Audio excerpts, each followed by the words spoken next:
नमस्कार। चलिए आज एक ऐसी कहानी के पन्नों को पलटते हैं जिसका नाम है वादी के शहीद। तो कहानी की शुरुआत होती है कश्मीर की एक कह सकते हैं बेहद सर्द सर्दियों से। सोचिए, आसमान ने जैसे अपना रंग ही खो दिया हो और चारों तरफ बस बर्फ की सफेदी ही सफेदी। माहौल में एक अजीब सी खामोशी थी, जिसे अगर कोई चीज तोड़ रही थी तो वो थी दूर से आती कुत्तों के भौंकने की आवाज या फिर बर्फ पर चलते सैनिकों के कदमों की आहट। और इसी माहौल में एक पत्रकार निकल पड़ी उन कहानियों को खोजने जो शायद इसी बर्फ की चादर के नीचे कहीं दबी हुई थी।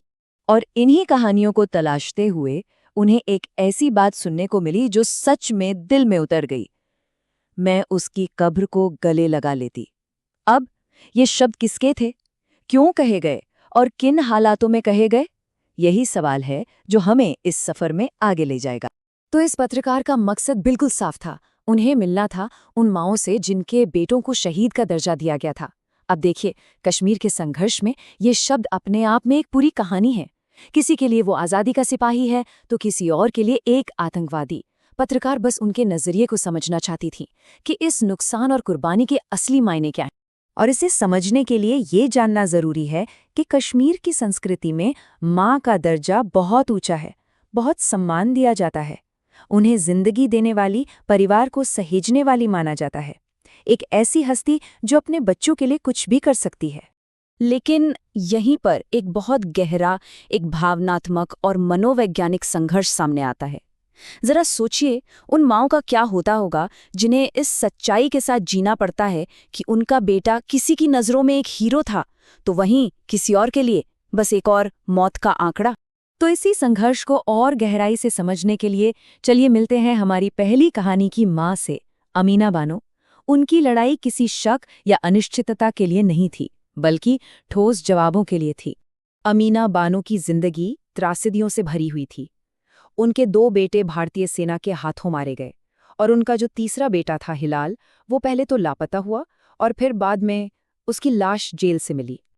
अमीना के अपने शब्द ही उस खौफ को बयां करते हैं जिसका उन्होंने सामना किया था। वो कहती हैं, जब मैंने उसकी लाश देखी तो मैं दहल गई। उसके पैर कटे हुए थे, उसके दांत टूटे हुए थे, वो मेरे बेटे जैसा नहीं लग रहा था। सोचिए, ये सिर्फ एक मौत नहीं थी, ये एक माँ के लिए अपने बच्चे की पहचान ही खो देने जैसा था। लेकिन अमीना ने हार नहीं मानी। उनका दुख उन्हें कमजोर करने की बजाय जवाबों की तलाश में और मजबूत बनाता गया।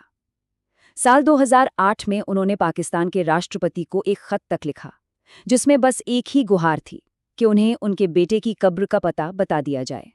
तो अमीना की कहानी हमें एक तरह का दर्द दिखाती है, वो दर्द जहां नुकसान की पुष्टि हो चुकी है, जहां पता है कि क्या हुआ है। लेकिन एक और तरह का भी दर्द होता है, वो जो अनिश्चितता से, पता नहीं से पैदा होता है। और यही दर्द हमें हमारी दूसरी कहानी की तरफ ले जाता है। तो अब हम मिलते हैं मूलगी से। उनकी कहानी उस दर्द की है जिसका कोई अंत नहीं है, एक ऐसा इंतजार जो शायद कभी खत्म ही नहीं होता। मुगली की जिंदगी पिछले 20 सालों से जैसे एक ही जगह पर ठहर सी गई है। बात है 1980 के दशक के आखिर की। उनका बेटा अहमद, जो एक स्कूल टीचर था, कर्फ्यू के दिन स्कूल गया और उसके बाद कभी वापस नहीं लौटा। तब से लेकर आज तक उन्होंने हर दरवाज़ा खटखटाया, लेकिन उन्हें कोई जवाब नहीं मिला। मुगली के अपने शब्द उनके दर्द की गहराई को बताते हैं। वो कहती हैं, उसे खोजते खोजते मेरी आंखें अंधी हो गई हैं। लगभग 20 साल हो गए हैं। मेरे पास किसी का कोई संदेश नहीं है कि वो कहाँ हो सकता है। ये 20 साल सिर्फ वक्त नहीं है, ये उम्मीद और नाउम्मीदी के बीच झूलती एक पूरी जिंदगी है। और ये आंकड़ा कश्मीर की एक बहुत बड़ी और कड़वी सच्चाई को दिखाता है। वहां हर 1 लाख लोगों पर सिर्फ एक मनोरोग चिकित्सक है। मतलब मुगली का जो व्यक्तिगत आघात था वो सिर्फ उनका नहीं था, ये एक बड़े सार्वजनिक स्वास्थ्य संकट का भी हिस्सा है, जहां इस तरह के दुख से निपटने के लिए जरूरी मदद बस मौजूद ही नहीं है। और इस भावनात्मक पीड़ा के साथ साथ मुगली को भयानक आर्थिक तंगी का भी सामना करना पड़ रहा था।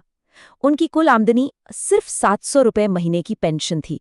जरा सोचिए, इस छोटी सी रकम में एक जिंदगी का गुजारा भला कैसे हो सकता है? तो जब हम इन दोनों कहानियों को मिलाकर देखते हैं तो जो तस्वीर बनती है वो दुख के एक ऐसे जाल की है जिससे निकलना लगभग नामुमकिन सा लगता है। ये इन महिलाओं के अटूट हौसले और उनके साझा दुख की कहानी है। पत्रकार जब मुगली से मिली तो वहां से निकलते समय उन्होंने एक वादा किया। उन्होंने कहा, मैं वापस आऊंगी। ये एक तरह से उम्मीद की एक किरण थी, एक भरोसा था कि उनकी कहानी सुनी जाएगी। लेकिन कुछ ही महीने बाद खबर आई, मुगली का इंतकाल हो गया था। उनका जो लंबा इंतजार था वो खत्म हो गया था, पर उस तरह से नहीं जैसी किसी ने उम्मीद की थी। और अब हम उसी वाक्य पर वापस आते हैं जहां से हमने ये सफर शुरू किया था। मैं उसकी कब्र को गले लगा लेती। मुगली की बस एक ही तो ख्वाहिश थी कि अगर उनका बेटा मर भी गया हो तो कम से कम उन्हें उसकी कब्र मिल जाए, एक जगह जिसे वो गले लगा सकें। लेकिन उनकी ये आखिरी ख्वाहिश भी कभी पूरी नहीं हुई।